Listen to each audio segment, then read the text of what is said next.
ಬ್ರಾಹ್ಮಣ ವಿದ್ಯಾರ್ಥಿಗಳು CET ಪರೀಕ್ಷೆಯಲ್ಲಿ ಹಾಕಿದಂಥ ಜನವಾರವನ್ನು ತೆಗೆಯುವಂಥ ಈ ದುಷ್ಕೃತ ಕಳೆದ ವರ್ಷದಿಂದ ಮುಂದುವರೆದು ಬಂದಿದೆ. ಕಳೆದ ವರ್ಷ ಸುಮಾರು 4-5 ಊರುಗಳಲ್ಲಿ, ಬೆಂಗಳೂರಲ್ಲಿ ಆಗಿರೋ ಮತ್ತು ಮಂಗಳೂರಿನಲ್ಲಿ ಆಗಿದೆ, ಚಿಕ್ಕಬಳ್ಳಾಪುರ ಆಗಿದೆ. ಈ ಬಾರಿ ಕೂಡ ಬೆಂಗಳೂರು ಮಡಿವಾಳನಲ್ಲಿ ಆಗಲಿ, ಚಿಕ್ಕಬಳ್ಳಾಪುರ ಈ ರೀತಿ ಘಟನೆಗಳು 2-3 ಘಟನೆಗಳು ಈಗಾಗಲೇ ಬೆಳಕಿಗೆ ಬಂದಿದೆ. ಇಂಥ ಘಟನೆಗಳು ಮರುಕಳಿಸಬಾರ್ದು. ಕಳೆದ ಬಾರಿ ಕೂಡ ಬ್ರಾಹ್ಮಣ ಸಮಾಜದಿಂದ ಸಂಪೂರ್ಣ ಕರ್ನಾಟಕದಲ್ಲಿ ಎಲ್ಲ ಜಿಲ್ಲೆಗಳಲ್ಲಿ ಎಲ್ಲ ತಾಲೂಕು ಮಟ್ಟದಲ್ಲಿ ಇದಕ್ಕೆ ಒಂದು ಪ್ರತಿಭಟನೆ ಮಾಡಿ ಇದಕ್ಕೆ ಸರ್ಕಾರಕ್ಕೆ ಬಿಸಿ ಮುಟ್ಟಿಸುವಂಥ ಕೆಲಸ ಮಾಡಿದ್ವಿ. ಆದರೂ ಕೂಡ ಈ ಕೆಲವೊಂದು ಅಧಿಕಾರಿಗಳು ಏನು ಅವ್ರದ್ದು ಭಾವನೆ ಅರ್ಥ ಆಗ್ತಾ ಇಲ್ಲ. ಯಾಕೆ ಇದು ಮುದ್ದಮ್ ಅವ್ರು ಮಾಡ್ತಾ, ಯಾಕೆ ಅಧಿಕಾರಿಗಳು ಇಂಥವ್ರು ದುರ್ಬುದ್ಧಿ ಇದ್ದಂಥ ಅಧಿಕಾರಿ ಇದ್ದಾರೇನು? ಇವ್ರಿಗೆ ಈ ಜನವಾರ ಬಗ್ಗೆ ಏನಾದ್ರು ಮನಸ್ಸಲ್ಲಿ ಒಂದು ಏನೋ ದ್ವೇಷ ಭಾವನೆ ಇದೆಯೇನು? ಯಾಕೆ ಜನವಾರ ಮೇಲೆ? ಜನವಾರ ಬರೀ ಕೇವಲ ಬ್ರಾಹ್ಮಣರು ಹಾಕೋದಂತ ಅಲ್ಲ, ಅನೇಕ ದೇವತೆಗಳನ್ನ ಹಿಡ್ಕೊಂಡು ಋಷಿ ಮುನಿಗಳ ಪರಂಪರೆ, ಸಾಧು ಸಂತರುಗಳ ಪರಂಪರೆ ಎಲ್ಲ ಬಂದಂಥ ಅನೇಕ ರಾಜ ಮಹಾರಾಜ ಕೂಡ ಜನವಾರ ಇದಪ್ಪ ಹಾಕೋದು. ಬ್ರಾಹ್ಮಣರು ಹಾಕೋತಾರೆ, ಕ್ಷತ್ರಿಯರು ಹಾಕೋತಾರೆ, ವೈಶ್ಯರು ಹಾಕೋತಾರೆ. 3 ಸಮಾಜದವರು ಕೂಡ ಈ ಯಜ್ಞೋಪಯುಕ್ತವನ್ನು ಜನವಾರವನ್ನು ಧಾರಣೆ ಮಾಡ್ತಾರೆ. ಇಂಥ ಜನವಾರವನ್ನು ಕೇವಲ ಬ್ರಾಹ್ಮಣ ತೆಗೆಸ್ತಾ ಇದ್ದಾರಲ್ಲ, ಇದಕ್ಕೆ ಈ ಎಲ್ಲ ಸಮಾಜದವರು ಕೂಡ ಈ ಪ್ರತಿಭಟಿಸಬೇಕು ಅಂತ ನಾನು ಕೇಳ್ಕೊತಾರೆ.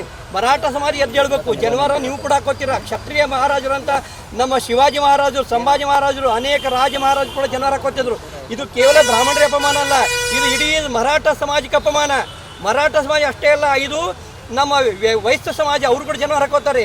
ಜೈನ ಸಮಾಜ ಜನವಾರ ಹಾಕೋತಾರೆ. ಲಿಂಗಾಯತರು ಲಿಂಗದಲ್ಲಿ ಜೊತೆ ಹಾಕೊಂಡು ನಮ್ಮ ಲಿಂಗವನ್ನು ಧಾರಣೆ ಮಾಡ್ಕೋತಾರೆ. ಈ ಇಡೀ ಸಮಾಜಕ್ಕೆ ಬ್ರಾಹ್ಮಣ ಸಮಾಜ, ಕ್ಷತ್ರಿಯ ಸಮಾಜ, ವೈಶ್ಯ ಸಮಾಜ, ಲಿಂಗಾಯತ ಸಮಾಜ, ಜೈನ ಸಮಾಜ ಈ ಎಲ್ಲ ಸಮಾಜಕ್ಕೆ ಇದು ಅಪಮಾನ. ಇದು ಕೇವಲ ಬ್ರಾಹ್ಮಣ ಅಂತ ದಯವಿಟ್ಟು ಯಾರು ತಿಳ್ಕೊಳ್ಬಾರ್ದು. ಈ ಎಲ್ಲ ಸಮಾಜ ಇವತ್ತು ಬ್ರಾಹ್ಮಣ ತೆಗೆಸಿದರೆ ನಾಳೆ ಜೈನರು ತೆಗೆಸ್ಬೋದು, ನಾಳೆ ಲಿಂಗಾಯತ ತೆಗೆಸ್ಬೋದು, ಮತ್ತು ಮರಾಠ ಸಮಾಜ ಜನವಾರ ತೆಗೆಸ್ಬೋದು. ಅದ್ರ ಜೊತೆಗೆ ಮಂಗಳಸೂತ್ರ ತೆಗೆಸುವಂಥ ಕಾರ್ಯ ಕೂಡ ನಡೀತದೆ. ಮಂಗಳಸೂತ್ರವನ್ನು ತೆಗೆದುಕೊಂಬನ್ನಿ, ಕೈ ಬಳೆ ತಕ್ಕೊಂಬನ್ನಿ, ಕಾಲು ಉಂಗುರ ತಕ್ಕೊಂಬನ್ನಿ ಅಂತ ಹೇಳಿ. ಇದು ಯಾವ ನಮ್ಮ ಸಂವಿಧಾನ, ಅಂಬೇಡ್ಕರ್ ಸಂವಿಧಾನದಲ್ಲಿ ಯಾವ ಸಂವಿಧಾನ ಬರೆದಿದ್ದಾರೆ ತೆಗಿಬೇಕು ಅಂತ ಹೇಳಿ. ಅಂಬೇಡ್ಕರ್ ಸಂವಿಧಾನ ಹೇಳ್ತಾರೆ ಎಲ್ಲಾ ಧರ್ಮ, ಪ್ರತಿಯೊಬ್ಬರು ಧರ್ಮದವರು ತಮ್ಮ ತಮ್ಮ ಆಚರಣೆ ಮಾಡಿಕೊಳ್ಳಿ, ಎಲ್ಲರೂ ಹಕ್ಕಿದೆ ಅಂತ ಹೇಳಿ. ಏನು ಕ್ರಮ ಆಗಬೇಕಂತ ಇದು ಸರ್ಕಾರಕ್ಕೆ ನಾವು ಕಳೆದ ಬಾರ ಕೂಡ ಯಾವ CET ಅಧಿಕಾರಿ ಅಂತ ಇದ್ದಾರೆ, ಯಾರು CET ಕಮಿಷನರ್ ಇದ್ದಾರೆ ಅವ್ರ ಮೇಲೆ ಆಕ್ಷನ್ ತಗೊಳ್ಬೇಕು. ಯಾರು CET ಅಧಿಕಾರಿ ಇದ್ದಾರೆ ಅವರು ಮೊದಲೇ ಮುಂದಿನ ಬಾರಿ CET ಅಧಿಕಾರಿ ನೇಮಕ ಮಾಡುವಾಗ ಅವ್ರು ಸ್ಟ್ರಿಕ್ಟ್ ಆಗಿ ಸರ್ಕಾರ ಅವ್ರಿಗೆ ನಿರ್ದೇಶ ಕೊಡಬೇಕು. ಇಂಥ ಯಾವುದೇ ದುಷ್ಕೃತ ಆಯ್ತು ಅಂದ್ರೆ ನಿಮ್ಮ ನೌಕರಿನ ಡಿಸ್ಮಿಸ್ ಮಾಡ್ತೀವಿ ಅಂತ ಹೇಳಿ ಅಂತ ಅಧಿಕಾರಿ.